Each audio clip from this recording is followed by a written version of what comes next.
பார்வதி, உன்னுடன் ஓம் இருக்கலாம், ஆனால் என்னுடன் இவர்கள் பிராணம் உள்ளது.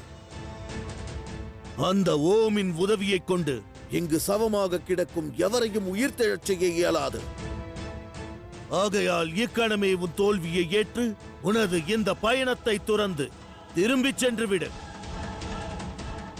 இல்லையேல் அகால மரணத்தை தரும் இந்த தூஷணன் பிரபஞ்சத்தில் உள்ள அனைவரையும் அழித்து விடுவான். சிவனும் சக்தியும் உருவாக்கிய பிரபஞ்சத்தையே அழித்து விடுவான்.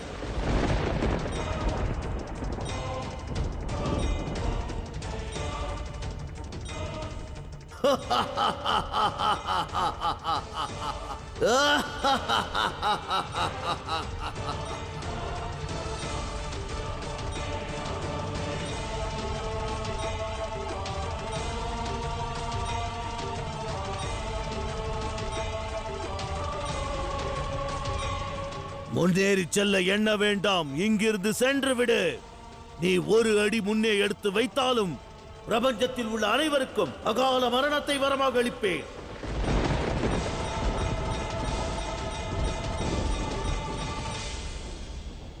கூறு ஆதிசக்தி, உன் சிவனை அடைவதற்காக பிரபஞ்சத்தை சவமாக்குவாயா?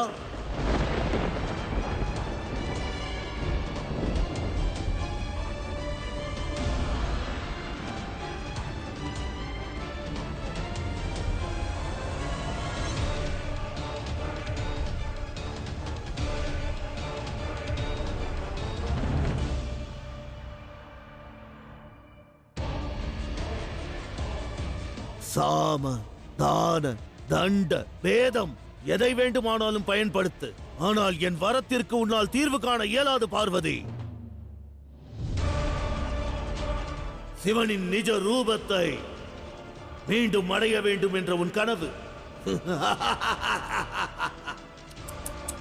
என் காரணமாக கனவாகவே இருக்கப் போகிறது. ஜோதிர்லிங்கத்தின் பயணத்தை உன்னால் மேற்கொள்ள இயலாது. பிரபஞ்சத்தோருக்கு உதாரணமாக திகழ இயலாது. உன் கணவனை உன்னால் மீண்டும் நிஜ ரூபத்தில் அடைய இயலாது. பிரபஞ்சத்தை காக்க நினைத்தால் சிவனை நீ மறக்க வேண்டும். இங்கிருந்து நீ செல்ல வேண்டும் பார்வதே. அதோடு மகாதேவர் காலம் உள்ளவரை உஜ்ஜைனத்தில் தனது சக்தியின் வருகைக்காக காத்துக் கொண்டிருக்க வேண்டும்.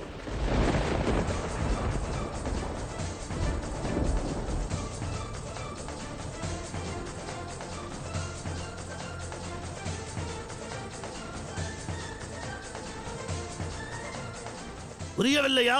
எங்கிருந்து சென்று விடு.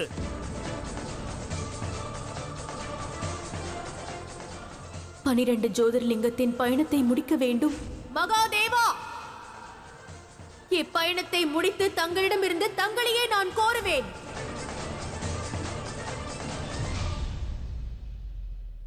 இது என் எச்சரிக்கை அல்ல, இது நான் உனக்கிடும் கட்டளை பார்வதி.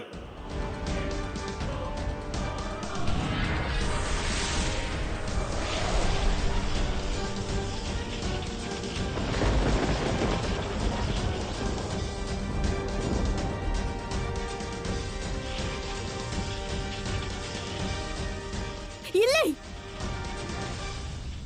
வேறு எவர் உயிரையும் பறிக்காதே.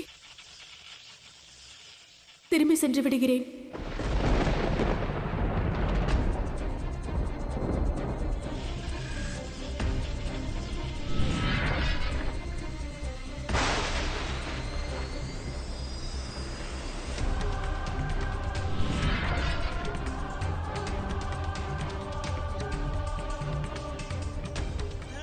என்னை மன்னியுங்கள் மகாதேவா.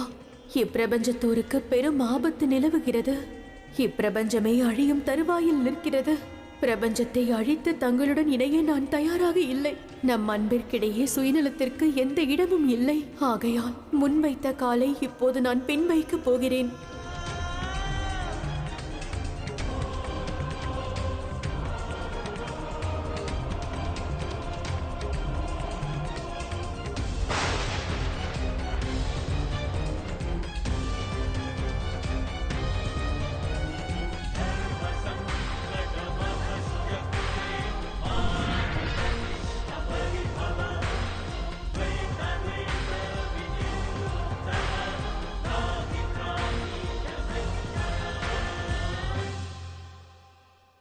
எங்கு தூஷணன் இருக்கிறானோ அங்கு யமனுக்கு என்ன வேலை? எங்கிருந்து சென்று விடு.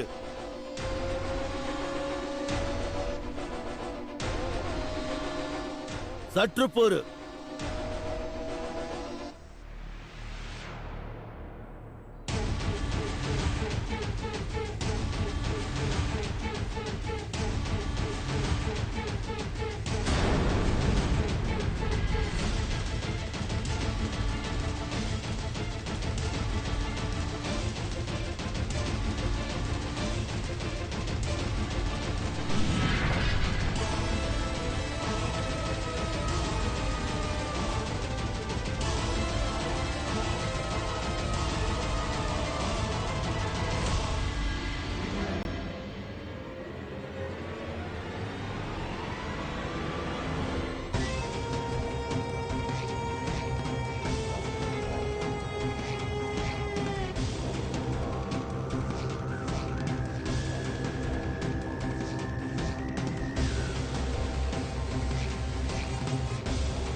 பிரபஞ்சத்தோர் காணட்டும், அசுர சாம்ராஜ்யம் காணட்டும்.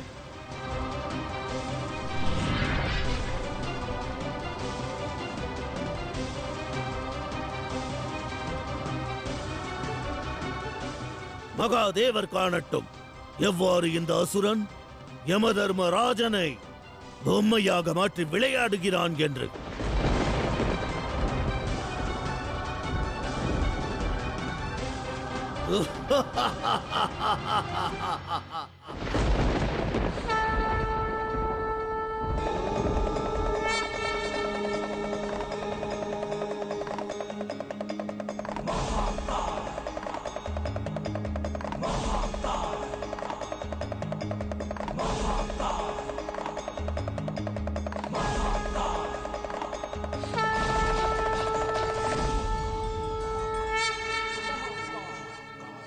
எந்த யமதர்மனை கண்டு பிரபஞ்சமே நடுங்குகிறதோ அந்த யமனின் கரத்தை பிடித்துள்ளேன்.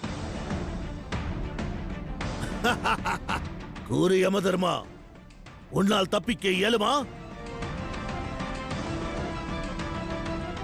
யமனின் மௌனமே அவன் பலவீனத்தின் அடையாளம். என்னை ஆதி சக்தியாலும் ஏதும் செய்ய முடியாத பொழுது யமனால் என்ன செய்ய முடியும்?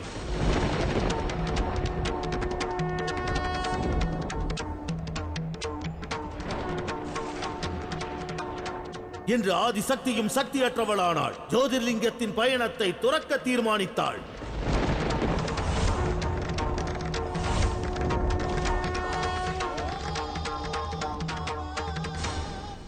சிவசக்தியின் அமர காவியம் பிரபஞ்சத்தின் படைப்புடன் துவங்கியது. அது திரேதா யுகத்தில் நிரந்தரமாக முடிவிற்கு வந்துவிட்டது.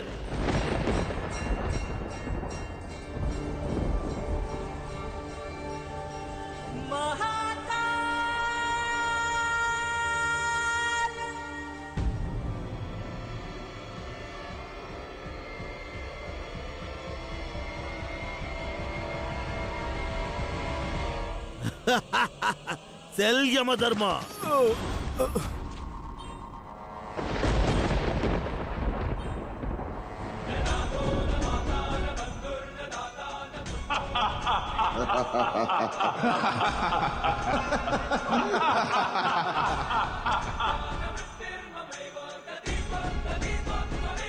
இனி இப்புவியில் உனக்கு எந்த அடையாளமும் இல்லை, அங்கீகாரமும் இல்லை.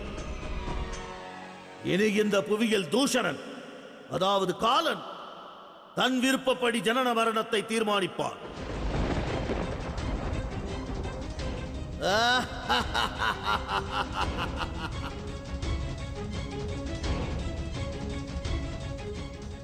மகாதேவா, இந்த தூஷணன் நாம் இணைவதற்கான மார்க்கத்திற்கு தடையாக இருக்கக்கூடாது.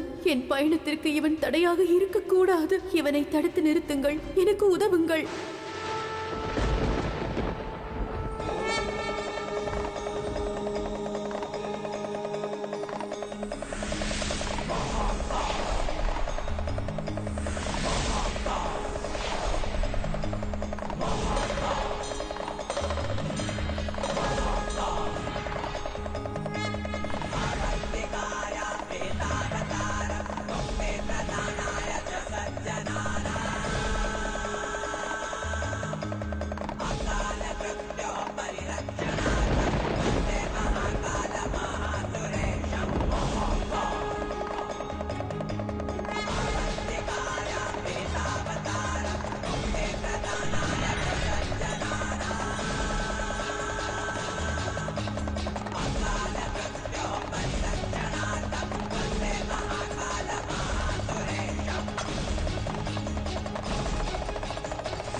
சங்கடத்திற்கான உச்சகட்டம்.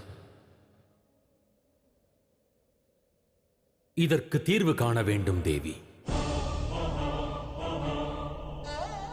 ஒருவேளை தாங்கள் முன்வைத்த காலை பின்வைத்தால் பிறகு சிவத்துவத்தின் மீது பிரபஞ்சத்தோர் வைத்திருக்கும் நம்பிக்கையும் ஜோதிர்லிங்கத்திற்கான பயணத்தின் மீது உள்ள நம்பிக்கையும் அழிந்துவிடும்.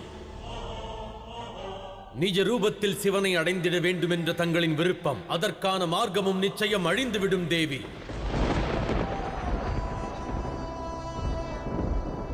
உடனே இதற்கு தீர்வு காணுங்கள் தேவி.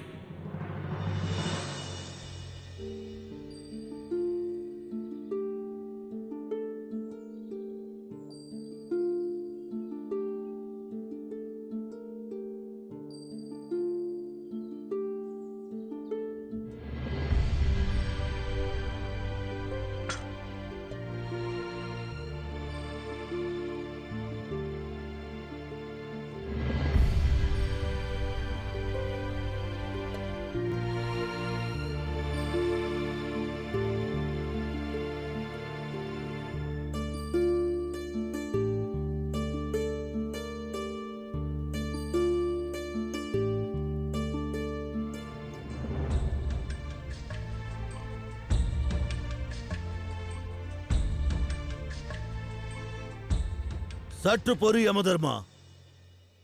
நீ செல்வதற்கு முன்பு என் மனம் மகிழும்படி ஏதேனும் வேடிக்கை காண்பித்துச் செல்.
இன்று இப்பிரபஞ்சத்தில் முதல் முறையாக ஒருவர் யமதர்மராஜனிடம் தவறாக நடந்து கொண்டுள்ளார்.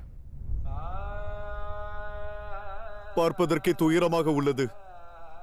தூஷணனின் இந்த செயலினால் மரணத்தின் தெய்வமான யமதர்மரின் முகம் வாட்டம் கண்டு விட்டது.